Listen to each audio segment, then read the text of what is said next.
আমার দুইটা পরিচয়। এক নম্বর আমি মানুষ, সবাই বলেন আমি। দুই নম্বর আমি মুসলমান।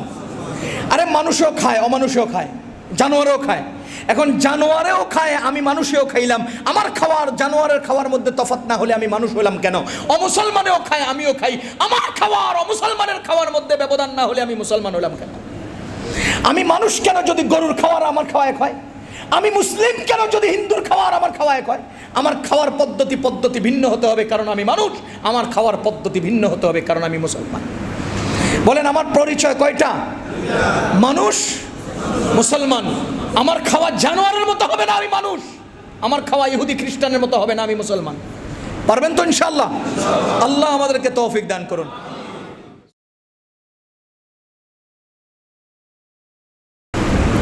আলহামদুলিল্লাহি নাহমাদুহু ওয়া নাস্তাঈনুহু ওয়া নাস্তাগফিরুহ ওয়া নু'মিনু বিহি ওয়া নাতাওয়াক্কালু আলাইহি ওয়া নাউযু বিল্লাহি মিন শুরুরি আনফুসিনা ওয়া মিন সাইয়্যাতি আ'মালিনা মান ইয়াহদিহিল্লাহু ফালা মুদিল্লা লাহু ওয়া মান ইউদ্লিলহু ফালা হাদিয়া লাহু ونشهد أن لا إله إلا الله وحده لا شريك له ونشهد أن سيدنا ونبينا وحبيبنا ومولانا محمد صلى الله تعالى عليه وعلى آله وأصحابه وبارك وسلم تسليما كثيرا كثيرا. قال الله تبارك وتعالى في كلامه المجيد والفرقان الحميد: ما آتاكم الرسول فخذوه وما نهاكم عنه فانتهوا. وقال رسول الله صلى الله عليه وسلم: لا يدخل الجنة جسد غزي بالحرام. صدق الله العلي العظيم وصدق رسوله النبي الكريم ونحن على ذلك من الشاهدين والشاكرين والحمد لله رب العالمين. আলহামদুলিল্লাহ, আল্লাহ তাআলার অশেষ মেহেরবানি, যিনি আমাদেরকে জুমার নামাজ আদায়ের জন্যে মসজিদে আসে কাতারবদ্ধভাবে বসার এবং জুমা পূর্ববর্তী কিছু দিনই আলোচনা, জরুরি আলোচনা শোনার জন্যে তৌফিক দিয়েছেন। শুকরিয়া আদায় করব আলহামদুলিল্লাহ। সম্মানিত মুসল্লিয়ানে কেরাম, আমরা ধারাবাহিকভাবে আলোচনা করছিলাম হুকুক, একের প্রতি অন্যের হক, এই প্রসঙ্গে। এর মধ্যে রাসূল করিম সাল্লাল্লাহু আলাইহি ওয়াসাল্লামের হক উম্মতের উপর, এই প্রসঙ্গে আমাদের বেশ কয়েক জুমা আলোচনা চলছে। গত সপ্তাহে আমরা একটা ঘটনা শোনাচ্ছিলাম, ঘটনার পরিপ্রেক্ষিতে পোশাকের আলোচনা করেছি। এই সপ্তাহে আমাদের ওই ঘটনা থেকেই খাবারের আলোচনা হবে। ইসলামের দৃষ্টিতে খাবারের গুরুত্ব কত? খাবার, আমি ঘটনাকে আবার একটু সংযুক্ত করে ইনশাআল্লাহ আমার মূল আলোচনায় যাচ্ছি। আমরা বলছিলাম হযরত ওমর ইবনুল খাত্তাব রাদিয়াল্লাহু তাআলা আনহুর জামানার ইতিহাস। মাদায়েন জয় করার জন্য আসছিলেন সাদ ইবনে আবি ওয়াক্কাস রাদিয়াল্লাহু তাআলা আনহুর নেতৃত্বে একটি মুসলমান জামাত। মাদায়েনের লোকজন মুসলিমদের থেকে বাঁচার জন্য নিজেদের নৌকাগুলো কবজা করে নিয়েছিল, পুলগুলো ভেঙে দিয়েছিল। এরপরে মুসলমানদের দুইজন ব্যক্তির সাথে তাদের কথার জন্য আমন্ত্রণ জানানো হয়েছে। হযরত সাদ ইবনে আবি ওয়াক্কাস রাদিয়াল্লাহু তাআলা আনহু দুইজন সাহাবীকে প্রেরণ করেছিলেন। একজনের নাম ছিল হুযাইফা ইবনুল ইয়ামান, আর একজনের নাম ছিল রবিঈ ইবনে আমির রাদিয়াল্লাহু তাআলা আনহুমা। তাদের দুজনের যখন মাদায়েনের মেইন ফটকে গেলেন, তখন মাদায়েন সরকারের পক্ষ থেকে তাদেরকে পোশাক দেওয়া হয়েছিল। তারা সেই পোশাক গ্রহণ করেননি। কেন? এজন্য যে রবিঈ ইবনে আমির জবাব দিয়েছিলেন, তোমাদের বাদশাহ আছেন, আমাদের বাদশাহ ছিলেন, আমাদের বাদশার পোশাক আমরা গায়ে দিয়ে এসেছি। যদি তোমাদের বাদশার পোশাক এই মুহূর্তে গ্রহণ করতে হয়, তবে আমাদের বাদশার পোশাক হয়তো খুলে ফেলতে হবে, আর না হয় ঢেকে ফেলতে হবে। না ঢাকতে পারবো না খুলতে পারবো। সুতরাং তোমরা যদি আমাদের এই পোশাক নিয়ে কথা বলতে রাজি হও, আমরা কথা বলতে রাজি আছি। আর যদি না বলতে চাও তবে তো গল্প করতে আসি নাই, যুদ্ধ করতে আসছি। এই পরিপ্রেক্ষিতে বাদশাহ খবর দিয়েছে, ঠিক আছে তাদেরকে আসতে বলো। তারা দুজন ভেতরে গেলেন, আলোচনা করবেন। প্রথম যাওয়াতেই খাওয়া দাওয়ার আয়োজন। তো খাওয়া দাওয়ার প্লেটের মধ্য থেকে যে খাওয়াটা ছিল, একটা টুকরা খানা প্লেট থেকে নিচে পড়ে গেছে। হযরতে হুযাইফা ইবনুল ইয়ামান রাদিয়াল্লাহু তাআলা আনহু খানা খাচ্ছিলেন, এক টুকরা খাবার নিচে পড়ে গেছে। আপনারা বলেন সেখানে খাওয়া কি আমাদের সাধারণ হোটেলে, আমাদের ঘরে, না একটা উন্নত বাদশার শাহী মহলে? কি পরিচ্ছন্ন, পবিত্র এবং সুন্দর পরিবেশ, কেমন জায়গায় এটা পড়েছে। এই জিনিসটা তিনি উঠাবেন, খেয়ে নেবেন। কারণ রাসূল করিম সাল্লাল্লাহু আলাইহি ওয়াসাল্লাম ইরশাদ করেন, তোমাদের প্লেট থেকে যদি কোনো খাবার পড়ে যায়, তোমাদের প্লেট থেকে যদি কোনো খাবার পড়ে যায়, সেই খাবারকে অবজ্ঞা অবহেলা করে বাদ দিবা না, ছেড়ে দেবা না, এটা গ্রহণ করে নেবা, প্রয়োজনে ধুয়ে খেয়ে নেবা। কারণ ফাইন্নাকা লা তাদরি ফি আইয়াতিহিন্নাল বারাকা, কেন তুমি তো জানো না খাবারের কোন অংশে বরকত লুকিয়ে আছে। খাবারের কোন অংশে বরকত লুকিয়ে আছে এটা তো তুমি জানো না। আমাদের অভ্যাস কি, আমরা হোটেলে খানা খেতে বসলাম, টুকরা নিচে পড়ে গেছে, আমরা লাথি মেরে সেটাকে সরিয়ে দেই, নাউজুবিল্লাহি মিন যালিক। আমাদের খাবার প্লেট থেকে নিচে পড়ে যায়, আমরা সেটাকে অবজ্ঞা করি, এটা আর উঠিয়ে নেই না। এটা উচিত নয়। একটা ভাত এককভাবে পাক হয় না, একটা ভাত এককভাবে পাক হয় না। একটা ভাত, একটা চাউল ছিল, এককভাবে সে চাউল হয় নাই। একটা চাউল, একটা ধান ছিল, এককভাবে সে ধান হয় নাই।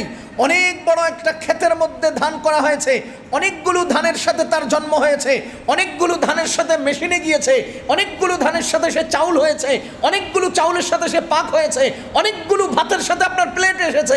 এই অনেকগুলো থেকে একটা পড়ে গেছে, আপনি সেটাকে ছেড়ে দিলেন কেন?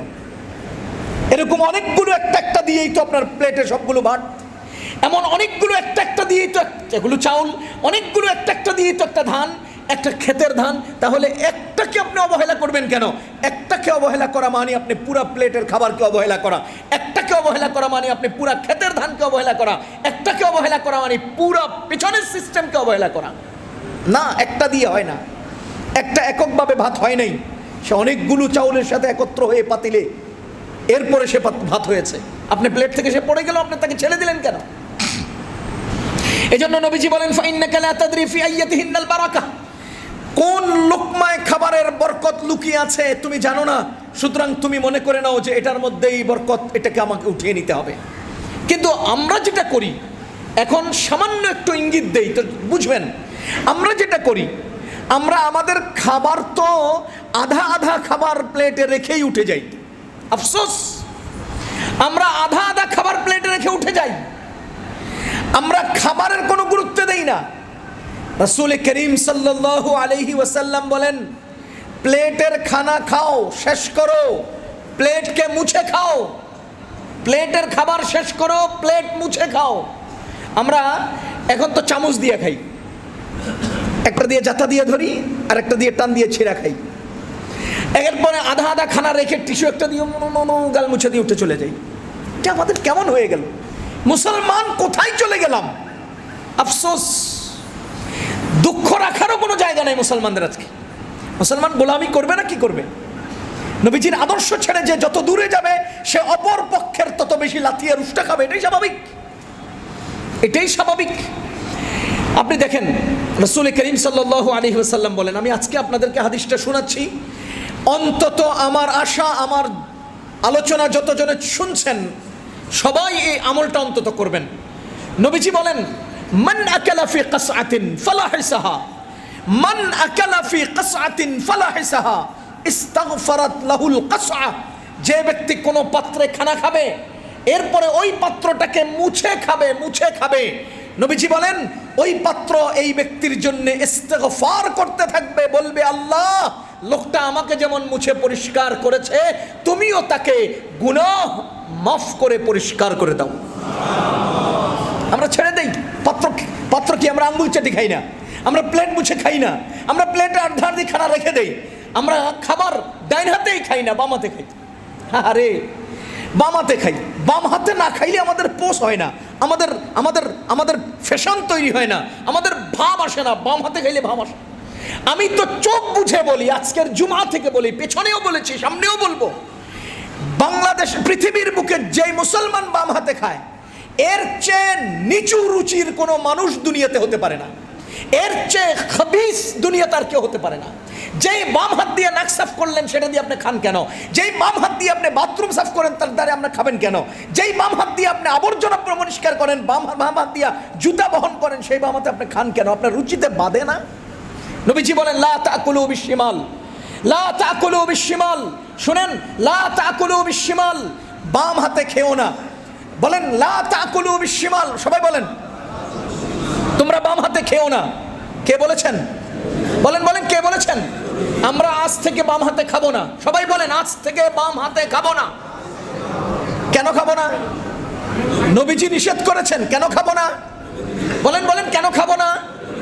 এখন প্রশ্ন, নবীজি কেন নিষেধ করেছেন? নবীজি বলেন ফাইন্না শাইতানা ইয়াকুলু বিশিমাল, শয়তানে বাম হাতে খায়। এবার বলেন আজ থেকে বাম হাতে কেন খাবো না? নবীজি নিষেধ করেছেন। কেন নিষেধ করেছেন? শয়তানে বাম হাতে খায়। আমরা কেন খাবো না? শয়তানে বাম হাতে খায় এই জন্য না।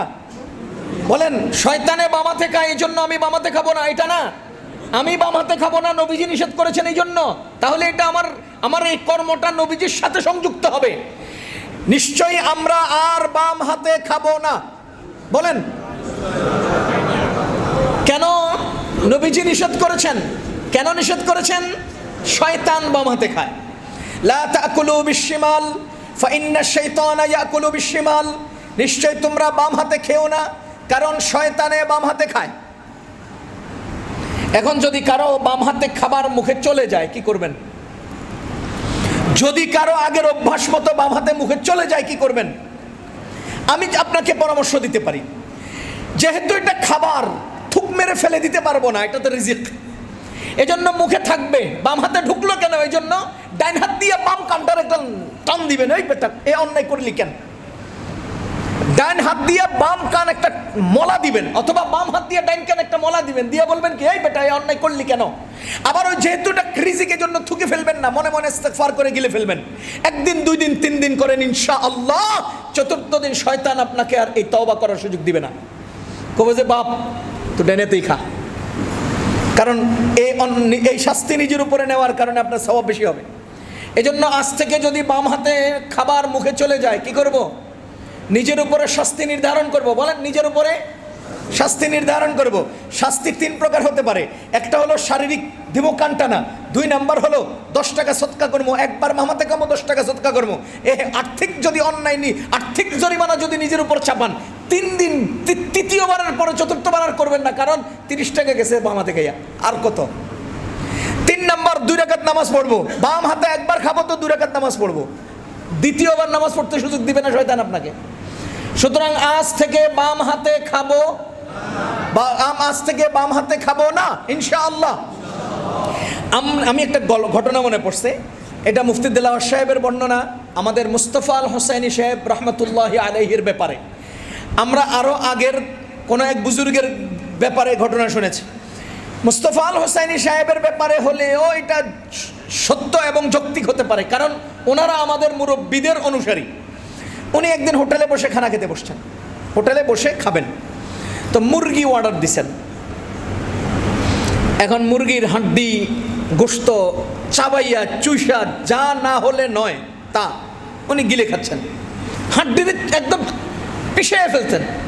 তো পাশের টেবিলে 3 জন জেন্টস, 3 জন সাহেব, ওনারা চা খাচ্ছেন। কোন হাতে? বাম হাতে। চায়ের নিচে অল্প একটুখানি রেখে দিয়েছে। কেন দিয়েছে? কালো কালো। এরা বুঝেও না যে কালো কালো দিয়েই তো উপরে সাদা সাদা তৈরি হয়। তা আধা কাপের নিচের অংশটা রেখে দিয়েছে, আর খাবে না। এটা আমরা করি কিনা? করি। রেখে দিয়েছে এবং খাচ্ছে কেনাতে বাম হাতে, আর হুজুরে খাচ্ছেন ডান হাতে। এমনকি সবগুলো হাড্ডি চুষা না, শুধু চাবাইয়া চিবাইয়া খেয়ে ফেলতেছেন। পরে এদের 3 জনের মধ্যে প্রশ্ন, দেখ হুজুরে খায় কেমনে, দেখ। তো একজন আরেকজনকে জিজ্ঞেস করে, আচ্ছা হুজুরের এলাকা বিলাই কুত্তে কি খায়? এই হুজুরের এলাকার বিলাই কুকুর কি খায়? মানে হলো হাড্ডি হুড্ডি সব নিজেই খাই লেতেছে, বিলাই কুত্তের লেগে রাহে এটা কি? একজন খুব চঞ্চল ছিল, সে টাস করে জিজ্ঞাসা করে ফেলছে, হুজুর একটা কথা কইতাম, মাইন্ড করেন না। কাজী কন? আপনাদের দেশের বিলাই কুত্তে কি খায়? হুজুরের চোখটা উঠাইয়া কতক্ষণ চুপ থেকে এরপরে বলতেছে, আমাদের দেশের বিলাই কুকুর বাম হাত দিয়ে চা খায়। আমাদের দেশের বিড়াল কুকুর কি খায়? বাম হাত দিয়ে চা খায়। যদি চা কদ্দুর রেখে দেওয়া ফ্যাশন হয় তো তুমি কেন রাখলা? যদি হাড্ডি চিশুই খাওয়া যদি আনকালচারই হয় তো তুমি রেখে দিলে কেন? বুঝে গেল, আমরা যার রিজিক তা খাই, আর তোমরা রিজিকের অংশ রেখে দাও, আর তোমরা বাম হাতে খাও, আমরা ডান হাতে খাই। হিসাব মিলাইলে দেখা যায় আমাদের দেশের বিড়াল কুকুর বাম হাত দিয়ে চা খায়। নবীজি বলেন, লা তাকুলু বিশিমাল, আজ থেকে বাম হাতে খাবো। একটা উদাহরণ দিলে বুঝবেন আমি যে রুচিহীন বললাম কেন। আপনাদের দেশে ছেলের বিয়ে হয় না মেয়ের সাথে, মেয়ের বিয়ে হয় না ছেলের সাথে? বলেন তো, ছেলের বাবা আর মেয়ের বাবা একে অন্যের কি? কোন বিয়ের পাওয়ার বেশি? আমার বুঝমতে মেয়ের বাবার পাওয়ারটা বেশি হওয়ার কথা, এটা যৌক্তিক। এত সব টাকা পয়সা অর্থ করি সময় শ্রম দিয়া মেয়েটাকে বড় কইরা আপনাকে দিচ্ছে, এরপরে আপনার পাওয়ার বেশি। পাওয়ার বেশি হওয়ার মূল কারণ, আপনার বাড়িতে আপনি আছেন, আপনার বউ আছে, আপনার ছেলে আছে, আপনার মেয়ে আছে, আপনার ভাই আছে, আপনার সবাই আছে, মেয়েটার কেউ নেই। এর লেগে হ্যাঁ অসহায়, যার কারণে আপনার পাওয়ার বেশি। নচেত প্রকৃতপক্ষে পাওয়ার মেয়েদের বেশি হওয়ার কথা, যদিও আপনারা এখন সামাজিকভাবে বানায় নিয়েছেন আপনাদের পাওয়ার বেশি। তো মেনে নিলাম কিছুক্ষণের জন্য, যেভাবে সমাজ চলছে এইভাবে। তো ছেলের বাবা বেয়াই, মেয়ের বাবা বেয়ের বাড়িতে প্রথম দিন প্রথমবার মেহমান হিসেবে গিয়েছেন। এখন মেয়ের বাবা বেয়াই চিন্তা করলো যে ছেলের বাবা বেয়ে আসতেছে, ওনাকে একটা বড় ধরনের খাবার দিতে হবে, বড় ধরনের, আমাদের দেশে কি বলে, পুরা ছাগল ভাজি কইরা এক ছাগল একাত্রে পেশ করবে। বলেন তো, একটা পুরা ছাগল পেশ করার জন্য বড় একটা প্লেটের দরকার আছে না? তো যাত্রাবাড়ির একটা থেকে দোকান থেকে ভাড়া আনছে একটা প্লেট। এই এলাকায় আসেই প্লেট একটা বড় এরকম বিশাল ডালা। তো এখন এটা বিছাইয়া মাত্র দস্তরখান রেডি করছে, প্লেটটা বিছাইছে, ছাগলটা আনবে দিবে।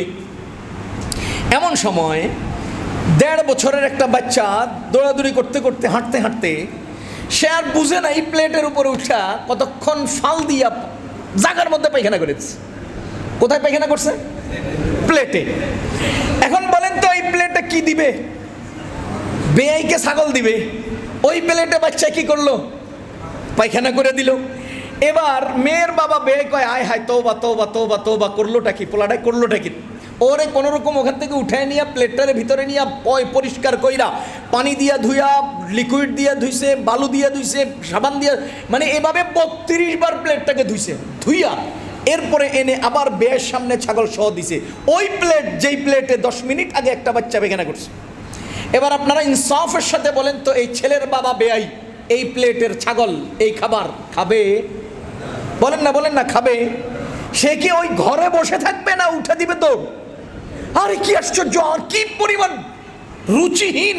আমার চোখের সামনে প্লেটে বাচ্চা পায়খানা করলো, ওই প্লেটে আবার আমার খাবার দে। তো আস্তাগফিরুল্লাহ, কোন বাড়িতে আত্মীয়তা করলাম, ছি ছি ছি, এটা বলে কোনো রকম দৌড়াইয়া পালাবে। কেন রে ভাই, এই লোকটা এই প্লেট থেকে খাবারটা খাচ্ছে না কেন? এটা তো 32 বার সাবান দিয়ে ধৌত করা হলো, এটাকে তো 32 বার লিকুইড দিয়ে ধোয়া হলো, এরপরেও এই প্লেটের দ্বিতীয়বার খাবারটা সে লোকটা খাচ্ছে না কেন? এর কারণ হলো তার চোখের সামনে এই প্লেটের মধ্যে বাচ্চা পায়খানা করেছে। এই বাচ্চার বয়স কত? মাত্র 1.5 বছর। ও আব্দুল জব্বার ভাই, আমরার বয়স কত? আমার বয়স কত? আপনাদের বয়স কত? আজকে 40টা বছর এই বাম হাত দিয়া বাথরুমটা সাফ কইরা ওই বাম হাত দিয়ে আপনা খান। ওই 1.5 বছরের বাচ্চার পায়খানা আপনি প্লেটে পড়লো, 32 বার সাবান দিয়ে ধোয়ার পরে ওই প্লেটে আপনি খান না, আপনার রুচিতে লাগে না। আপনি বাম হাত দিয়ে খান কেমনে আপনার রুচিতে লাগে?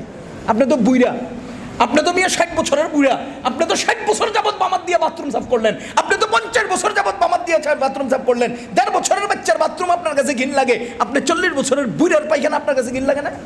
বাম হাত দিয়ে খান কেন? কেন বাম হাত দিয়ে খাবেন? বলেন, আজ থেকে বাম হাত দিয়ে খাবো না। বলেন বলেন, বাম হাতে আর খাবো না। কেন খাবো না? নবীজি নিষেধ করেছেন। বলেন, কেন খাবো না? নবীজি নিষেধ করেছেন। নবীজি কেন নিষেধ করেছেন? শয়তানে বাম হাতে খায়, এই জন্য। আমি কিন্তু একদিন বলে দিয়েছিলাম যে ভাই, নরম সুরে কথা বললে মানুষের দিলে লাগে না, এই জন্য ঘুরিয়ে ফিরিয়ে একটু গরম করে বলি, যাতে করে অন্তত দিলে লাগে, মানুষ যেন নিজের জীবনটাকে একটু চেঞ্জ করার চেষ্টা করে। আজ থেকে বাম হাতে খাবো না। আল্লাহ আমাদেরকে তৌফিক দান করুন। তো খাবার খুবই গুরুত্বপূর্ণ একটা জিনিস। খাবার, ইসলামে খাবারের গুরুত্ব সবচেয়ে বেশি। বলেন, ইসলামে খাবারের গুরুত্ব সবচাইতে বেশি। আপনার নামাজের চেয়েও খাবারের গুরুত্ব বেশি, রোজার চেয়েও খাবারের গুরুত্ব বেশি, হজের চেয়েও খাবারের গুরুত্ব বেশি, আরে যাকাতের চেয়েও খাবারের গুরুত্ব বেশি, কোরবানির চেয়েও খাবারের গুরুত্ব বেশি, মসজিদে বয়ান করার চেয়েও খাবারের গুরুত্ব বেশি, বয়ান শোনার চেয়েও খাবারের গুরুত্ব বেশি। খাবার যার শুদ্ধ নয়, জীবনে কোনো আমল তার শুদ্ধ নয়। বলেন, খাবার যার শুদ্ধ নয়, জীবনের কোনো আমল তার শুদ্ধ নয়। আমি আরো একদিন বলেছিলাম কিনা, আল্লাহ তাআলার দরবারে বান্দার আমল কবুল হওয়ার জন্য 3 শর্ত। 1 নাম্বার সহিহ নিয়ত, 2 নাম্বার সঠিক নিয়ম, 3 নাম্বার হালাল খাবার। বলেন, 1 নাম্বার সহিহ নিয়ত, 2 নাম্বার সঠিক নিয়ম, 3 নাম্বার হালাল খাবার। খাবার যার হালাল নয় তার ইবাদত কবুল নয়, খাবার যার হালাল নয় তার ইবাদত কবুল নয়। বলেন তো সবাই, খাবার যার হালাল নয় তার ইবাদত কবুল নয়। ইবাদত ইবাদতই না, ইবাদত ইবাদতই না। আমি একটা উদাহরণ দিলে আপনি বুঝবেন। বলেন তো, আমরা খানা খাওয়ার পরে একটা দোয়া পড়ি কিনা? আচ্ছা, খানা খাওয়ার আগে আসেন, আমাদের ইসলামে প্রতিটি কর্মের কোনো না কোনো দোয়া আছে কিনা? অজুর দোয়া, ঘুমানোর দোয়া, খানা খাওয়ার দোয়া আছে কিনা? কোনো একটা আমলের খাবারের কি বলে কর্মের শুরুতে এক দোয়া, মাঝে আরেক দোয়া নাই। কিন্তু খাবার নামক আমল এমন এক গুরুত্বপূর্ণ আমল যার শুরুতে একবার দোয়া আছে, আবার মাঝে আরেকটা দোয়া আছে। খাবারের শুরুর দোয়া কি? বিসমিল্লাহি ওয়া আলা বারাকাতিল্লাহ। খাবারের শুরুর দোয়া ভুলে গেলে খাবারের মাঝে দোয়া পড়তে হয়। কোন দোয়া? বিসমিল্লাহি আউয়ালাহু ওয়া আখিরা। কত গুরুত্বপূর্ণ খাবার। এর মধ্যে আপনি কাপড় পরিধান করার দোয়া আছে, 2 বার নাই। ওযু করার দোয়া আছে, মাঝে আরেকবার না। ঘুমানোর দোয়া, মাঝে আরেকবার না। বাথরুমে যাওয়ার দোয়া, আগে পরে না। মসজিদে প্রবেশের দোয়া, আগে পরে 2টা না। খাবারের আগে একটা, মাঝখানে আরেকটা। কেন? খাবার গুরুত্বপূর্ণ, খাবার গুরুত্বপূর্ণ, খাবার গুরুত্বপূর্ণ। রাসূল করিম সাল্লাল্লাহু আলাইহি ওয়াসাল্লাম একবার এক সাহাবীর দিকে তাকিয়ে রইলেন। কতক্ষণ তাকিয়ে রইলেন? আরো তাকিয়ে রইলেন। নবীজির চেহারা মোবারক ফ্যাকাশে হয়ে আসছে, হলুদ বর্ণ হয়ে আসছে, কেমন দুশ্চিন্তাগ্রস্ত হয়ে পড়ছেন। লম্বা টাইম তাকিয়ে রইলেন। এরপরে হঠাৎ করে নবীজি হাসি দিয়ে উঠলেন, চেহারা একদম উজ্জ্বল হয়ে গেল, হাসি দিয়ে উঠলেন। সাহাবায়ে কেরাম জিজ্ঞেস করেন, ইয়া রাসূলুল্লাহ, আপনি এতক্ষণ আপনার চেহারা মলিন হলো, এখন আপনার চেহারা হাস্যোজ্জ্বল হয়ে গেল কেন? ইয়া রাসূলুল্লাহ, এর হেতুটা কি? নবীজি সাল্লাল্লাহু আলাইহি ওয়াসাল্লাম বলেন, দেখো, ওই যে লোকটা খানা খাচ্ছে, এই লোকটা খানা খাওয়ার শুরুতে বিসমিল্লাহ পড়ে নাই, যার কারণে তার প্রতিটি লোকমার সাথে সাথে শয়তান তার সাথে খেতে ছিল, শয়তান তার সাথে ভাগ নিতে ছিল। কিন্তু যখন সে শেষ লোকমাটা মুখে দেবে, তার আগ মুহূর্তে সে বিসমিল্লাহ পড়ে নিয়েছে। এর কারণে শয়তান এতক্ষণ যা কিছু খেয়েছে সব সে বমি করে দিয়েছে। এই শয়তানের দৃশ্য দেখে, কাণ্ড দেখে আমার হাসি আসছে। এবার আপনারা বলেন তো, এই হাদিস থেকে কি বোঝা যায়? খাবারের শুরুতে বিসমিল্লাহ না পড়লে খাবারের সাথে সাথে কে খায়? বলেন কে খায়? আহারে, মানুষ সব জায়গায় নিজের লাভ বুঝে, এই জায়গায় বুঝে না। এ ভাই, আপনি চাকরি করেন, ব্যবসা করেন, আপনার ব্যবসাতে কি শয়তানে আপনার বোঝা আঙে দেয়? না। আপনার টাকা গনে দেয়, হিসাব রেখে দেয়, টাকা পকেটে নিয়ে দেয়, টাকা বহন করে, বাজারে যায়। শয়তান কি আপনার সাথে বাজারে যায়? না। আপনার ব্যাগ বহন করে? না। আপনি ক্রয় করার পর এই প্রত্যেকটা ব্যাগ হাতে হাতে নিয়ে হাঁটে? না। আপনি কাঁধে করে নিয়ে আসেন। এরপরে আপনার স্ত্রী যখন এটাকে কাটাকুটা করে, তখন কি শয়তান হেল্প করে? করে না। এটাকে যখন পাক করে, শয়তান কি হেল্প করে? করে না। আপনি যখন এটা খাবারের টেবিলে আনে, তখন কি শয়তান বহন করে? না, করে না। তো আপনি একবার ইনসাফের সাথে বলেন, চাকুরিতেও সে শরিক হলো না, বহন করে সে শরিক হলো না, বাজারেও সে শরিক হলো না, কাটাকাটিতেও শরিক হলো না, বাক্সাকেও শরিক হলো না। খাবারের টেবিলে আপনার প্রত্যেকটা লোকমা সে অর্ধেক লোকমা খেয়ে ফেলে। কেন আপনি তাকে সুযোগ দেন? সব জায়গায় সে আপনার সাথে শরীক হলো না, কিন্তু খাবারের জায়গায় অর্ধেক খেয়ে ফেললো। কেন আপনি সুযোগ দিবেন? আজ থেকে শয়তানকে খাবারের সুযোগ দেওয়া যাবে না, কারণ সে আমার কোথাও অংশীদার হয় নাই, হেল্পার হয় নাই, হেল্প করে নাই। আমার খাবারের প্লেট থেকে আমার লোকমা খেয়ে ফেলবে, এই সুযোগ দেওয়া যায় না। বলেন তো, শয়তানকে খাবারের সুযোগ দেব না, মন্ত্রটা কি? বিসমিল্লাহি ওয়া আলা বারাকাতিল্লাহ। খাবারের শুরুতে কি পড়বো? বিসমিল্লাহি ওয়া আলা বারাকাতিল্লাহ। খাবারের শুরুতে বিসমিল্লাহ পড়বো, শয়তানে আর ভাত পাবে না। আইসা আমার একটা, হুজুর খাই, পেট ভরে না, ভরবো কেমনে? অর্ধেক তো আরেকজনে খাই লিছে, বুঝেন নাই? হুজুর খাই, তৃপ্ত হই না। তৃপ্ত হবেন কেমনে? অর্ধেক তো আরেকজনকে খাওয়াইছেন। কেন কেন আরেকজনকে খাওয়াইলেন কেন? সব জায়গায় আপনি আরেকজনকে শরীক পাইলেন না, খাওয়ানোর টাইমে তারা শরীক দিলেন কেন? আপনার প্লেটে অর্ধেক আমি খাইলে আপনার কাছে ভালো লাগবো? তো হ্যাঁ, খাইলে তো এমনি সব ভালো লাগে কেমনে? আপনি এই সময় বিসমিল্লাহ পড়েন পড়েন পড়েন। আজ থেকে খাবারের শুরুতে বিসমিল্লাহ ছাড়বো না। বলেন, আজ থেকে খাবারের শুরুতে বিসমিল্লাহ ছাড়বো না। খাবার বাম হাতে খাবো না, ডাইন হাতেই খাবো। খাবারের শুরুতে বিসমিল্লাহ ছাড়বো না। যদি ভুলে যাই তো মাঝখানে আবার পড়বো, আর যদি পড়েছি কিনা মনে না থাকে তো আবার পড়বো, আবার যদি মনে না থাকে আবার পড়বো। আপনাকে একটা ঘটনা শুনাই। খাজা মঈনুদ্দিন চিশতি রহমতুল্লাহ আলাইহি নাম শুনেছেন? যারা আজকে লাল শালু বসিয়ে খাজা মঈনুদ্দিনের নামে বহুত বহুত ছাগল গরু চুরি করে, এরকম লোকজন তো আছে। এরাও ইতিহাস জানে না, কিন্তু এরা খায় খাজা বাবার দরবারে কি কি কইয়া কইয়া, এরকম অনেক কিছু আছে। আমি শুধু আপনাকে ইতিহাসটা শুনাই। খাজা মঈনুদ্দিন চিশতি রহমতুল্লাহ আলাইহি যেই দিন ইন্তেকাল করলেন, সেই দিন তিনি এশার নামাজ 3 বার পড়লেন।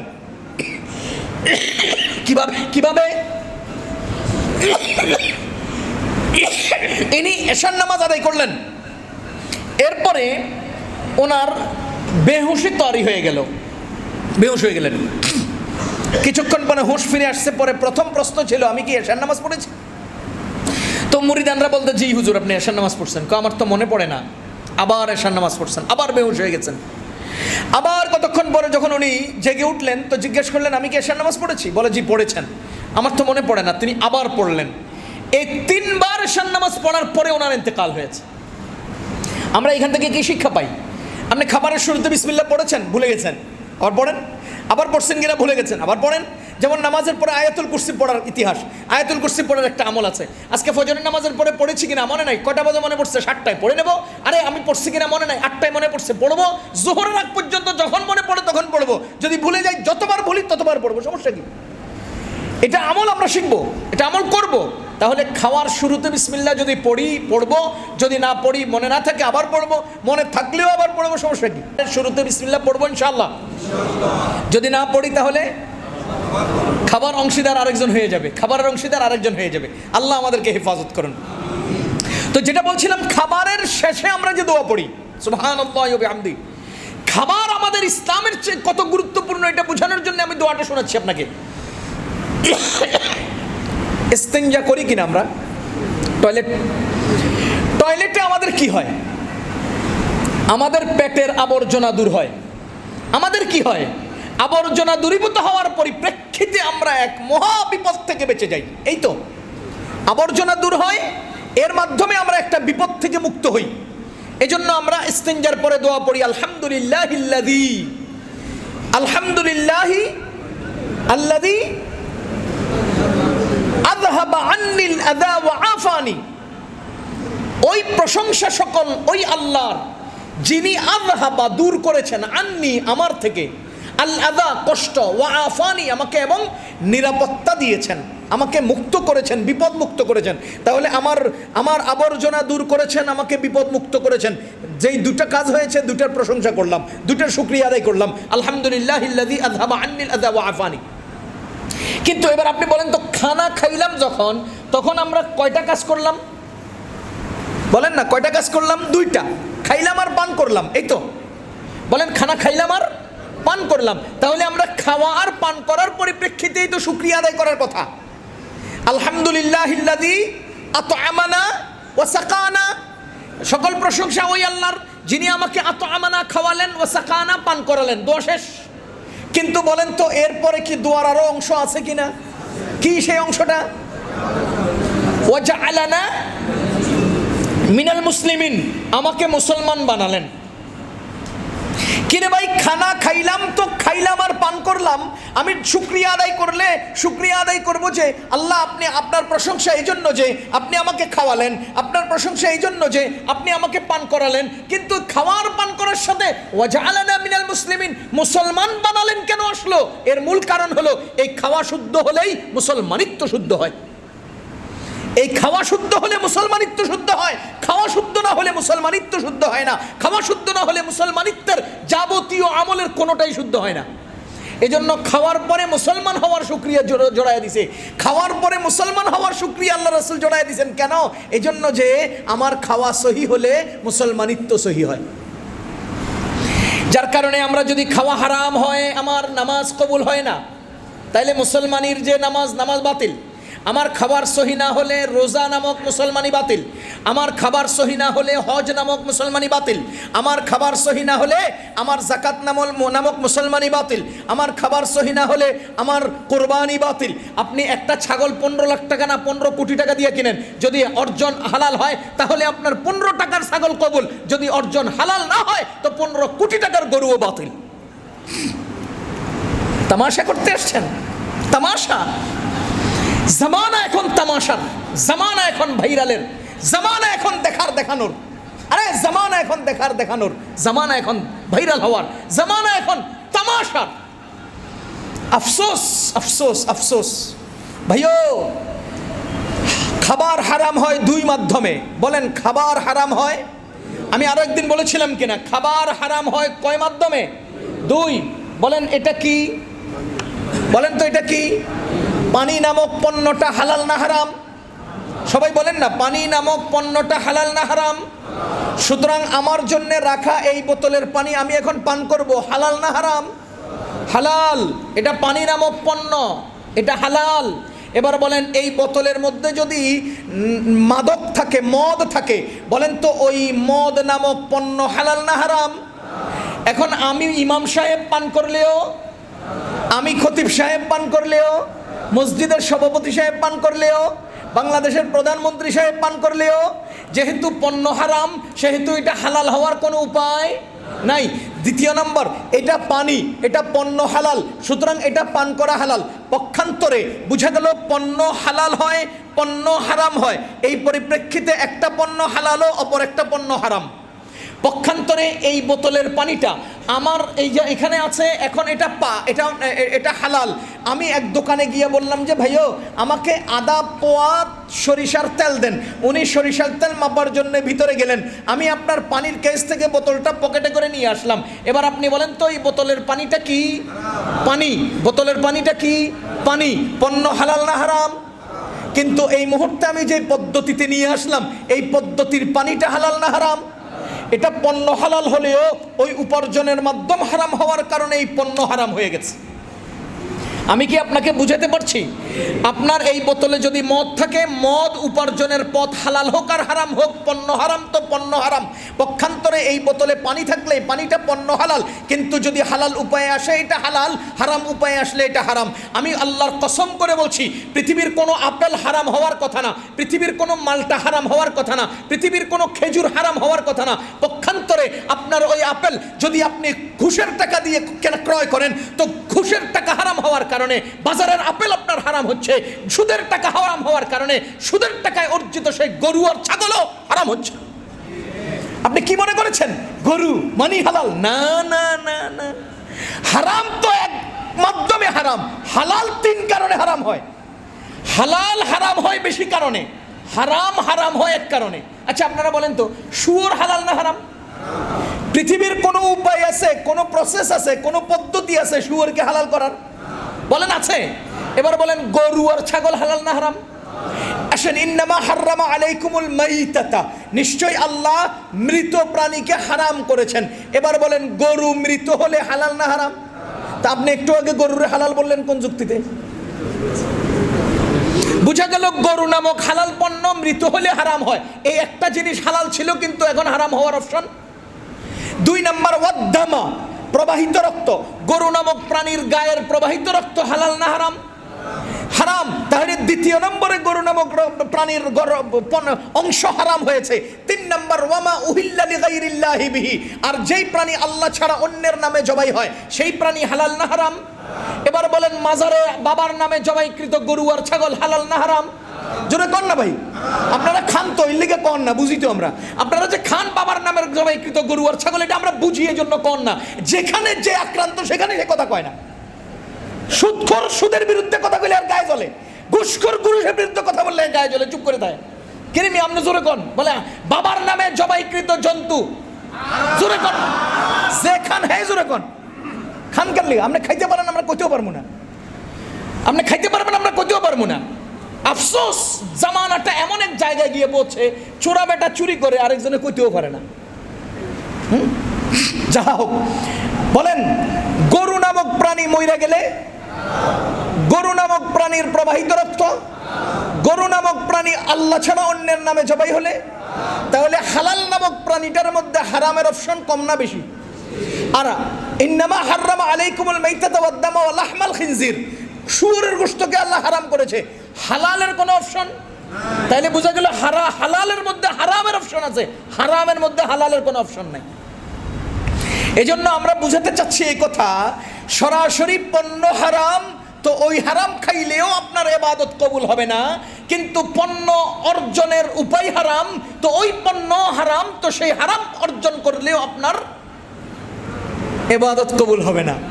এখন আপনি সুদের টাকার উপরে বসিয়া বসিয়া, সুদের টাকার চেয়ারে বসিয়া হজ করিতে সৌদি আরব চলিয়া গেলেন, এরপরে কাবা শরীফের সামনে এইভাবে ছবি উঠাইয়া জাতিরে দেখাইয়া দিলেন, আমি হযরতওয়ালা, ছবি উঠাইয়া জাতিকে দেখাইলাম আলহাজ। আপনি আলহাজ, আরে আপনি হারামখোর আলহাজ, আপনি হারামখোর আলহাজ, আপনি হারামখোর আলহাজ। আমি স্পষ্ট করে একটা কথা কই, আমি 3 বছর হেফজখানায় পড়ে হাফেজ হয়েছি। হাফেজ মানি হে দিনদার। আমি 10 বছর মাদ্রাসায় পড়ে মৌলানা হয়েছি। মৌলানা মানি সে ইসলামিক। আমি 2 বছর আরো মেহনত করছি আর মুফতি হয়েছি। মুফতি মানি হে ইসলামিক। এখন আমার তো ইসলামিক হওয়ার জন্য 3 বছর হেফজখানায় পড়া লাগছে, আমার তো দিনদার হওয়ার জন্য 10 বছর মাওলানা পড়া লাগছে, আমার তো মুফতি নামক এই লকব নেওয়ার জন্য 2 বছর পড়া লাগছে। সমাজের চোর, ডাকাত, চাঁদাবাজ, আরে সুদখোর, ঘুষখোর, এই বেটায় মানুষকে দিনদার প্রকাশ করার জন্য কোনো লকবাল কাবের সময়ের দরকার নাই। 3 লাখ টাকা খরচ করে হজ কইরা এরপরে নামের শুরুতে আলহাজ লাগায় দিনদার হয়ে গেছে। চাঁদাবাজ, সুদখোর, চোর, ডাকাত, শত শত হাজার হাজার আলহাজ সমাজে আছে না নাই? সমাজে আছে এরকম হাজার হাজার আলহাজ যারা আলহাজ অথচ চাঁদাবাজ। তো চাঁদাবাজের টাকা দিয়ে আলহাজ হইলে আলহাজ হওয়া যায়, আলহাজ ইবাদত আল্লাহর কাছে কবুল করানো যায় না। এজন্য আমি স্পষ্ট বলছি, খাবার হারাম হলে আপনার জিন্দেগির কোনো আমল কবুল হবে না। খাবার হারাম হওয়ার পথ 2, 1 সরাসরি পণ্য হারাম, 2 হালাল পণ্য অর্জনের উপায় হারাম তো পণ্য হারাম। আজ থেকে হারাম খাবো না, বলেন বলেন, আজ থেকে হারাম খাবো না। টুপি কিনছে, টুপি লাগাইছে, টেডিও হারাম। টুপি লাগাই আজ প্রথম কাতারে দাঁড়াইছে, আরে টুপি লাগাইয়া প্রথম কাতারে দাঁড়াইছে। এই চাঁদাবাজ, চোর 10 টাকা দিয়ে টুপি কিনছে, ওই টুপির টাকাটাও হারাম, ওইটাও চাঁদাবাজির টাকা। হেটা লাগাইয়া আবার মসজিদের সামনের কাতারে আইয়া বাহাদুরি দেখা। আছে না সমাজের? হন আছে না সমাজে?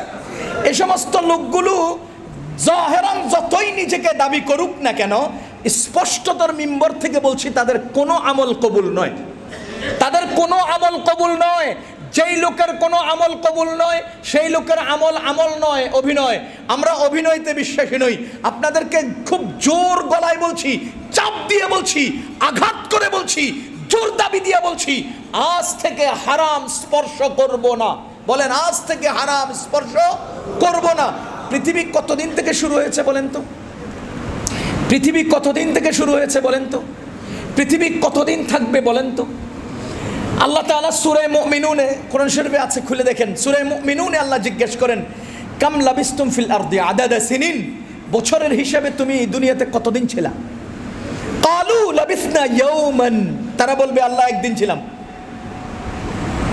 আও বা'দা ইয়াওমিন, অথবা বলবে আল্লাহ একদিনের একাংশ ছিলাম। বলেন তো, একদিন ছিলাম বা একদিনের একাংশ ছিলাম। এরপরে আল্লাহকে বলবেন, আল্লাহ ফাসআলিল আদিন, যারা বছরের গণনা করে তাদেরকে জিজ্ঞেস করেন কয়দিন ছিলাম। এবার আপনি বলেন, সূর্য উদয় হয়, সূর্য অস্ত যায়। উদয় হলে কি হয়? দিন হয়। অস্ত গেলে কি হয়? রাত হয়। আপনি মনে করেন আজ থেকে আগামী 1 মাসের জন্য একবার সূর্য উদয় হলো, কতদিন হলো? 1 মাস না একদিন? তাহলে একবার সূর্য উদয় হয়ে একবার সূর্য অস্ত গেলে দিন আর রাত হলো। আপনি মনে করলেন সূর্য উদয় হলে দিন হয়, সূর্য অস্ত গেলে রাত হয় না। কাম লাবিস্তুম ফিল আরদি, কতদিন তুমি দুনিয়াতে ছিলা? কালু লাবিসনা ইয়াওমান, আল্লাহ একদিন ছিলাম। তার মানে আমার সূর্য আমার উপরে একবার উদিত হয়েছিল, আমার সূর্য আমার উপর একদিন উদিত হয়েছিল। চোখ বন্ধ করেন তো, পৃথিবীর সূচনা কবে থেকে, পৃথিবী শেষ হবে কবে, এর মধ্যে আপনি কবে আসছেন দুনিয়াতে? ওই 1988 সালে। আপনি যাচ্ছেন কবে? 2030 সালে। তা আপনার এই পুরা পৃথিবীর শুরু থেকে শেষ পর্যন্ত জিন্দগির মাঝখানে আপনি কয়দিনের জন্য দুনিয়াতে ছিলেন? আরে ভাই, কয়দিনের জন্য দুনিয়াতে ছিলেন? 1988-তে আসছেন, 2030-এ চলে গেছেন, মাঝখানে কতদিন? পৃথিবী 1988-এর আগে পৃথিবী কত ছিল, 2030 সালের পরে পৃথিবী কতদিন থাকবে, এর মাঝখানে আপনি কতদিন ছিলেন? হিসাবটা মিলান, হিসাবটা মিলান। কালু লাবিসনা ইয়াওমান আও বা'দা ইয়াওম, একদিন বা একদিনের একাংশ ছিলাম। কেন আপনি একদিনের জন্য হারাম খাবেন? কেন একদিনের একাংশ থাকার জন্য আপনি হারাম খাবেন? কারণটা কি? আফসোস লাগে আমার ওই মানুষের জন্য। নিজের বেলায় পরিতৃপ্ত, অন্যের বেলায় পরিতৃপ্ত হয় না মানুষ। আমি উদাহরণ দিই, আপনার বাসায় আমারে দাওয়াত দিচ্ছেন, বা আমার বাসায় আপনাকে দাওয়াত দিচ্ছি। আপনারা কি আমার কথা বুঝতেছেন? আপনার বাসায় আমাকে দাওয়াত দিয়েছেন, বা আমার বাসায় আপনাকে দাওয়াত দিলাম। এই আব্দুল জব্বার ভাই, আপনার বাসায় আমাকে, আমার বাসায় আপনাকে দাওয়াত দেওয়ার পর প্লেট কয়টা দেব? কয় না? আমাকে আপনি প্লেট দিবেন কয়টা? আপনাকে আমি প্লেট দেবো কয়টা? এই প্লেটের মধ্যে ভাত দিলাম, আজকে জুমার পরে মনে করেন আপনাকে দাওয়াত দিলাম, প্লেটের মধ্যে ভাত দিলাম। এই ভাতের সাথে মাছ দিলাম, মুরগি দিলাম, গরু দিলাম, ডাল দিলাম, সবজি দিলাম, এরপরে একটু সালাদ দিলাম, এরপরে আবার ভাত দিতে গেলাম। আপনি আমরা কি বলবেন? ও অল্প অল্প বলবেন কিনা? জি অল্প। তৃতীয়বার যখন ভাত দিতে গেলাম, দিয়েন না, হাত জোর করে বলবেন কিনা যে আর দিবেন না? কোন কোন বলবেন কিনা? আমি একটু গরুর গোশত একবার দিলাম, দ্বিতীয়বার দিতে গেলে আপনি বলবেন কিনা হুজুর আর দিবেন না? আমি এই ডিম 2টা দিতে গেলে আপনি বলবেন কিনা যে আর দিবেন না? আরে কোন না, বলবেন কিনা? তো আপনার সামনের প্লেটটা কার জন্যে? আপনার জন্যে। আমার সামনের প্লেটটা কার জন্যে? আমার জন্যে। কে খাবে? আমি খাবো। 2 প্লেট দিলাম, আপনি কি বললেন? আর দিবেন না। ডিম 2টা দিলাম, আপনি কি বললেন? আর দিবেন না। আপনাকে আমি যখন আবার খাবার দিতে চাই, আপনি কি বললেন? মাপ চাই, আর দিবেন না। খাবার দাবার শেষ। এবার আপনার কানে কানে যায় কই যে জব্বার ভাই 5টা বিরিয়ানির প্যাকেট দিয়ে দেই সাথে, আপনি কি বলবেন? মনে মনে চিন্তা করবেন, বাসার সামনে দারোয়ান আছে, বুয়া আছে, বুয়ার পোলা আছে, ওই পাশে একটা বাচ্চা আছে, আচ্ছা 5টা দেন। আর যদি কই যে 10টা দেই, আপনি কি বলবেন? হ্যাঁ দেন। আপনি যদি বলি 20টা দেই, দেন। আরে ভাই, আপনার প্লেটে যখন দিচ্ছিলাম 2টা ডিম, আপনি তখন বললেন না, না দিয়েন না। আপনাকে যখন 10টা বিরিয়ানির প্যাকেট দেয় তখন বলেন দেন। কারণটা কি? আপনি কি বুঝাইতে পারতেছি রহস্যটা আপনাকে? যখন নিজের প্লেটে দিতে চাচ্ছিলাম, দ্বিতীয় ডিমটা আপনি নিচ্ছেন না, আর যখন অন্যের জন্য হিসাব নিকাশ করে আপনি 10 প্লেট বিরিয়ানি দিচ্ছি, তখন আপনি নিচ্ছেন। ঘটনাটা কি? তার মানে এই যে জাতি, এই যে মানুষ, আমি সহ আপনারা সবাই, আমরা নিজের বেলায় পরিতৃপ্ত হই, অন্যের বেলায় পরিতৃপ্ত হই না। আপনাকে 10টা দিতে গেলে দেন, 20টা দেন, 30টা দেন, এক ঝাঁক দিয়ে দেয়, ডিমের কার্টন দিয়ে দেয়, দেন, অসুবিধা নেই, অসুবিধা নেই। তার মানে দুনিয়াকে আমরা অন্যের জন্য সাজাচ্ছি। আজকে 2000 কোটি টাকা বাংলাদেশ থেকে বিদেশে পাচার করছি। কার জন্যে করলাম? আরে কার জন্যে করলাম? এই দেশের টাকা আমি কানাডায় পাচার করলাম, সেখানে আমি সুন্দর সুন্দর বাড়ি করলাম, সেই বাড়িতে আমার মেয়েরা, আমার ছেলেরা মোজ মাইরা চলে। আমি চাঁদাবাজ আর চোর হইলাম, এরা ঠিকই মোজ মারছে। আমি কি হইলাম? চোর হইলাম, চাঁদাবাজ হইলাম, আর ওরা ঠিকই মোজ মারছে। তা আপনার এই চুরি আর ডাকাতি আর চাঁদাবাজির পেছনের মূল উদ্দেশ্যটা কি? আপনি নিজে খাওয়ার জন্যে? নিজের পোশাক একাত্রে 3টা কেউ গায়ে দেয় না। যদি কেউ 3টা পোশাক একাত্রে গায়ে দেয়, তাকে পাগল বলা হয়। নিজের গায়ের চলার জন্য একাত্রে 3টা গাড়ির দরকার হয় না। যদি 3টা গাড়ি কেউ ব্যবহার করে, সেকে তাসাররুফওয়ালা বলে, মানে তাকে অপচয়কারী বলবে, অথবা তাকে পাগল বলবে। ভাইয়া, কেউ নিজে একত্রে 3 পোশাক গায়ে দিয়ে হাঁটে না, 3 চশমা লাগাইয়া হাঁটে না, 3 জুতা ব্যবহার করে হাঁটে না। যা কিছু হচ্ছে সব অন্যের জন্য হচ্ছে। কেন আপনি মাত্র একদিনের একাংশ সময়ের জন্য নিজের প্রয়োজন পূরণের পরেও অন্যের প্রয়োজনের দিকে এতই নজর দেন? কি কারণে? কি জন্য আপনি হারামের দিকে ছুটছেন? কি জন্য হারামের দিকে ছুটছেন? আমি আল্লাহর দোহাই দিয়ে বলছি, আজ থেকে খাবার হারাম স্পর্শ করব না। সবাই বলবো ইনশাআল্লাহ। প্রয়োজনে খাবো না, সবাই বলেন প্রয়োজনে খাবো না, তবু হারাম খাবো না ইনশাআল্লাহ। প্রয়োজনে খাবো না, তবু হারাম খাবো না ইনশাআল্লাহ। আমি আল্লাহর কুদরতের উপর ভরসা করে বলছি, মনে রাখবেন, যেই লোকে এই ব্যাপারে অটুট অবিচল সিদ্ধান্ত নিবে আমি আজ থেকে আর হারাম ধরবো না, আমার আল্লাহর আরশ ছেদিয়ে আপনার জন্য হালালের রাস্তা খুলে যাবে, খুলে যাবে, খুলে যাবে। আপনি সিদ্ধান্ত নেন, ফাইদা আযামতা ফাতাওয়াক্কাল আলাল্লাহ। আমার আল্লাহ বলেন, যদি তুমি কোনো ব্যাপারে অটুট সিদ্ধান্তে অবিচল সিদ্ধান্তে উপনীত হও তো তুমি তোমার রবের উপরে ভরসা করো। আল্লাহ বলেন, ওয়া মান ইয়াতাওয়াক্কাল আলাল্লাহি ফাহুয়া হাসবুহ। যে ব্যক্তি আল্লাহর উপর ভরসা করে আল্লাহ তার জন্য প্রতিটি ঘাটিতেই যথেষ্ট হয়ে যান। তাহলে আমি যদি আল্লাহর উপর ভরসা করি আমার জন্য যথেষ্ট হবেন কে? আমার জন্য আল্লাহ যথেষ্ট হয়ে যাবেন। এখন আমরা তো বুঝি না রে ভাই, আমরা পারি না রে ভাই, আমরা রাস্তা পাইলেই নেই। খোদার কসম করে ইঙ্গিত দিচ্ছি, মনে রাখবেন কিয়ামতের আগে সবচেয়ে ভয়ঙ্কর ফিতনা হবে দাজ্জালের ফিতনা। আর দাজ্জালের ফিতনার সবচেয়ে বড় আক্রমণের তীর হবে দুইটা, একটা হলো লোভ আর একটা হলো ভয়। লোভ টাকা দিবে, বাড়ি দিবে, গাড়ি দিবে, চুপ থাইকো, চুপ থাইকো, খাবে শুধু দুধপাত, করিবে না কোনো উৎপাত। ওই যে বাবুরাম সাপুরের সাপের মতো করে না কো উৎপাত, খায় শুধু দুধপাত। আপনাকে দুধপাত খাওয়াবে আর উৎপাত করতে নিষেধ করবে, চুপ থাকেন। খোদার কসম, এই দাজ্জালি ফিতনায় আমাদেরকে ঘিরে নিচ্ছে। আজকে আমরা টাকা দেখলেই পাগলের মতো ছুটে যাই, টাকা হালাল কি হারাম সেটা তদন্ত করার চেষ্টা করি না। আজ থেকে মনে রাখবেন, হারামের দিকে পা বাড়াবো না, তো আল্লাহ তাআলা আমাদের জন্য হালাল রাস্তা খুলে দেবেন ইনশাআল্লাহ। তো আমি যে ঘটনা শোনাচ্ছিলাম হযরতে হুযাইফা ইবনুল ইয়ামান রাদিয়াল্লাহু তাআলা আনহুর, তিনি খাবার লোকমাটা নিচে পড়ে যাওয়ার পর একটা টুকরা নিচে পড়ে গেছে, উনি এটা উঠাতে যাবেন, এমন সময় একজনে হাত ধরে বলে, ও হুযাইফা, আজকের মতো কাজটা ছেড়ে দাও না।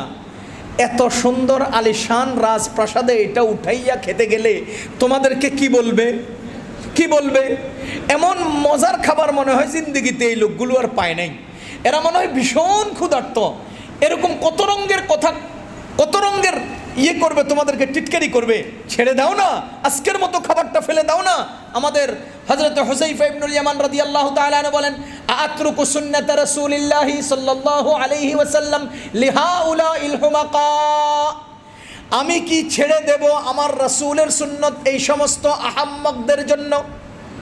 বলেন, আমি কি এই সমস্ত আহাম্মকদের জন্য আমার রাসূলের সুন্নত ছেড়ে দেব? না না না না না, দুনিয়া সব একদিকে যেতে পারে, নবীজির আদর্শ ছাড়তে পারি না। এখন সব মানুষের সামনে বাদশার যাবতীয় ব্যক্তিবর্গকে হুমাকা বললেন, আহমক বললেন, বেয়াকুফ বললেন। আচ্ছা বলেন তো, আমার যদি বেয়াকুফ বলেই ফেলে, আমি যদি অ্যাকশানে যাই, এই বেয়াকুফ শব্দটা চুপ চুপ থেকে যাবে নাকি আরো বেশি পরিমাণে প্রচার হবে? মনে করেন, কথার কথা একটা উদাহরণ দিচ্ছি, কেউ আবার উল্টা বুঝেন না। আমাদের সমাজে উল্টা বুঝার লোক একটু বেশি। আমাদের কোনো এক রিক্সাওয়ালা আমাদের এমপি সাহেবের সাথে বেয়াদবি করলো, বলল কি এমপি সাহেবের কলার নেড়ে দেব বলল। এখন এমপি সাহেব পরের দিন বিশাল একটা সমাবেশ করে রিক্সাওয়ালার বিচার করতে আসছে। হ্যাঁ, এত বড় সাহস, তুই আমার এমন কথা কইলি? এটা কি ওনার ইজ্জতের কারণ হবে না চুপ থাকা ভালো? কর না। এখন এটা যদি আয়োজন করে তার বিচারের জন্য করে, তো পুরো এলাকা জানিয়ে ফেললো যে রিক্সাওয়ালা হেরে ধমকাই দিছে। এটাতে চুপ থাকাই এখন নিরাপদ, যত চুপ থাকবে তত নিরাপদ। এখন বাদশার সামনে বাদশাকে আহম্মক বলছে, বাদশা চুপ করে রয়েছে, কিছু কয় না, কইলেই তো বিপদ। খাওয়া দাওয়া শেষ, আমি ঘটনাটা শেষ করতে চাচ্ছি। খাওয়া দাওয়া শেষ, মূল আলোচনায় যাবেন, ওই যে শান্তি আলোচনা, শান্তি চুক্তি। বাদশাহ তার সিংহাসনে বসছে, বাদশাহ সিংহাসন তো একটাই, বসছে। আর সেনা সামন্ত এরা অস্ত্র শস্ত্র নিয়ে চারিদিকে দাঁড়ায় আছে। আমাদের মুসলমান দুই দূত, হযরত রাবি ইবনে আমের, হযরত হুযাইফা ইবনুল ইয়ামান, দুইজনের জন্য এরকম নিচে দুটো চেয়ার ব্যবস্থা করছে। বাদশাহ আলিশান চেয়ার, ওদের অনালিশান চেয়ার, সাধারণ চেয়ার। রাবি ইবনে আমের রাদিয়াল্লাহু তাআলা আনহু বলেন, বাদশাহ জাহাপনা, আপনি একজন বাদশাহ, আমাদের একজন বাদশাহ ছিলেন, আমাদের বাদশাহ আমাদেরকে শুনিয়েছেন, শিখিয়েছেন সবাই মানগত সমান থাকবে, কেউ উঁচা কেউ নিচা হবে না। আগায়া আইন লড়াই মে अगर वक्त नमाज आगया आइन लड़ाई में अगर वक्त नमाज क़िबला रोहों के ज़माबों से हुई कौम हिजाज एक ही सफ में खड़े हो गए महमूद अयाज एक ही सफ में खड़े हो गए महमूद अयाज न कोई बंदा रहा और न कोई बंदा नवाज बंदा ओ साहिब मुहताज गनी एक होए बंदा ओ साहिब मुहताज गनी एक होए तेरे सरकार में पहुँचे तो सभी एक होए तेरे सरकार में पहुँचे तो सभी एक होए। আল্লামা ইকবাল বলেছেন মাহমুদ গজনবী আর তার খাদেম এক কাতারে দাঁড়িয়েছেন, তারা আগার পর নাই। কোটিপতি যে কাতারে, রিকশাওয়ালা সেই কাতারে। ইসলাম এটাই শিক্ষা দিয়েছে, এটাই শিক্ষা দিয়েছে, কেউ আগে আর পরে নাই, সবাই সমান, সবাই সমান থাকবে।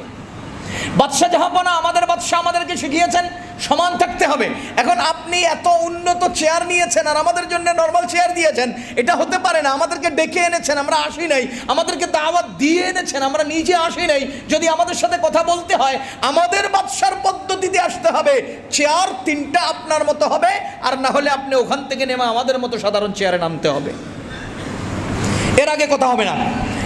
ঠিক বলছে, আপনার মতো 2 চেয়ার দিয়ে আমাদেরকে যদি বরণ করতে পারেন কথা বলবো, আর না হলে সেই চেয়ার থেকে নেমে আমাদের চেয়ারের মতো চেয়ারে এসে বসে পড়লে আমরা কথা বলবো, এর আগে কথা নাই। এখন বলেন তো, ওখানে আমরা পোশাক দিলাম, পোশাক নিল না। ওখানে এক আঘাতে তরবারি দিয়ে ঢাল 2 ভাগ করে ফেলে দিল। খাবার খেতে বসে আমাদেরকে আহাম্মক বলল, আর এখন চেয়ার থেকে নেমে সাধারণ চেয়ারে বসেন। মেজাজ কি ঠিক আছে? আপনার কাছে কি মনে হয়? হ্যাঁ, কি যেমন তেমন লোক বাদশাহ, মেজাজ কি ঠিক আছে? বাদশাহ গরম হইয়া কয়, এরা তো আমার সাথে কথা বলতে আসে নাই, এরা তো আমার সাথে কথা বলতে আসে নাই, আমাকে অপমান করতে আসছে, এদেরকে অপমান করে বের করে দাও, এদের মাথায় 1 টুকরি মাটি তুলে দাও, অপমান করে বের করে দাও। এখন বাদশাহ অপমানের পদ্ধতি নিছে কি জানেন? 1 টুকরি মাটি তাদের মাথায় তুলে দাও এবং তাদেরকে বের করে দাও। এরা আমার সাথে কথা বলতে আসে নাই, আমার অপমান করতে আসছে, এই চেয়ার থেকে আমার নামতে কইছে। কত বড় সাহস! পরে যেমন হুকুম তেমন কাজ। 1 টুকরি মাটি, টুকরি বুঝেন তো, 1 মোড়া টুকরি মাটি নিয়ে আসা হলো। আনার পরে হযরত হুযায়ফা ইবনুল ইয়ামান নিজেই উঠে এসে বলতেছে, ভাই এই টুকরি মাটি আমার মাথায় তুলে দাও। তো সবাই ধরে ওনার মাথায় টুকরি মাটি উঠিয়ে দিল। এরপরে ওনাদের 2জনকে বের করে দিল, ওনারা 2জন বের হয়ে গেলেন। এরপরে হাঁটতে হাঁটতে এই মেন ফটকে গেলেন। এরপরে নৌকার উপরে উঠলেন, যেহেতু নদী পার হতে হবে। নৌকার উপরে উঠটা মাদায়েনের দিকে তাকায়, ও মাদায়েনবাসী, তোমরা বিনা যুদ্ধে তোমাদের দেশের মাটি আমাদেরকে দিয়া দিছ। বুঝেন নাই? বুঝলে তো সুবহানাল্লাহ আলহামদুলিল্লাহ কিছু বলতেন। আরে 2 বাঁশের ফাঁকে দিয়ে বল ঢুকলে গোল কয়েছিলেন দেয়, এত সুন্দর ফজিলতের কথা কয়, কে সুবহানাল্লাহ কয় না আলহামদুলিল্লাহ কয় না, এই কেমন কথা হইল? বলেন, তোমরা বিনা যুদ্ধে আমাদেরকে তোমাদের দেশের মাটি দিয়ে দিছ। ওরা ছিল কুলক্ষী মানুষ। যখন এই খবর বাদশার কাছে গেছে, বাদশাকে আসলেই তো কথা ঠিক, যুদ্ধ ছাড়া মাটি দিয়ে দিলাম, এটা কেমন হইলো? কোনো কথাবার্তা ছাড়াই আমরা মাঝখান দিয়ে রেল লাইন দিয়ে দিলাম, এটা কেমন হইলো? হাই হাই, তদন্ত করে ধর এগুলোর বাইর করে নিয়ে পিছন দিয়ে তদন্ত করতে আসছে, খুঁজতে আসছে, ধরতে আসছে, দেখে যে ওনার 2জন নদী পার হয়ে চলে গেছে। ইতিহাস যদি আপনারা পড়েন, বাংলাদেশের ইসলামিক ফাউন্ডেশন থেকে প্রকাশিত সেই ইসলামিক বিশ্বকোষের মধ্যেও ঘটনা রয়েছে, আপনারা পড়বেন। হযরত সাদ ইবনে আবি ওয়াক্কাসের কাছে যখন ঘটনা গেল, তারা 2জনে এই মাটি নিয়ে সাদ ইবনে আবি ওয়াক্কাসের কাছে গেলেন। হযরত সাদ ইবনে আবি ওয়াক্কাস বলেন, না না, এরা তো শান্তিতে আলোচনা করবে না, এরা তো বিনা যুদ্ধে আমাদেরকে ছাড়বে না, আসছে এটা বিজয়ের জন্য, বিজয় ছাড়া ফেরত যাব না, তোমরা রেডি হয়ে যাও, প্রস্তুতি গ্রহণ করো। সকল মুসলমান সৈনিকরা প্রস্তুত হয়ে গেলেন, যুদ্ধের জন্য রেডি হয়ে গেলেন। সাদ ইবনে আবি ওয়াক্কাস ডান থেকে বামে, সামন থেকে পেছনে সবাইকে তদন্ত করলেন, সবার চেহারার দিকে এক নজর করে দেখলেন। এরপরে সামনে গিয়ে এক জ্বালাময়ী বক্তব্য দিলেন। বক্তব্য দিয়ে বলেন, শোনো, তোমরা তো আল্লাহকে খুশি করার জন্য যুদ্ধে আসছো, দুনিয়ার কোনো স্বার্থ কারো চেহারার মধ্যে দেখা যায় না, সুতরাং সে আল্লাহর উপর ভরসা করে মাদায়েন জয় করার জন্য আমরা সমুদ্রের উপর দিয়ে হেঁটে যাব। ও মুসলমান, এই কথা বলে তিনি নারায়ে তাকবীরের স্লোগান দিয়ে নিজের ঘোড়া সর্বপ্রথম সমুদ্রের মধ্যে ঝাঁপিয়ে পড়লেন। আল্লাহর কসম, ইতিহাস লিখতে বাধ্য হয়েছে, সমুদ্রের পানি পাথরের মতো শক্ত হয়ে গেছে, তিনি পুরো সৈন্যবাহিনী নিয়ে পানির উপর দিয়ে মাদায়েন পৌঁছে গেছেন।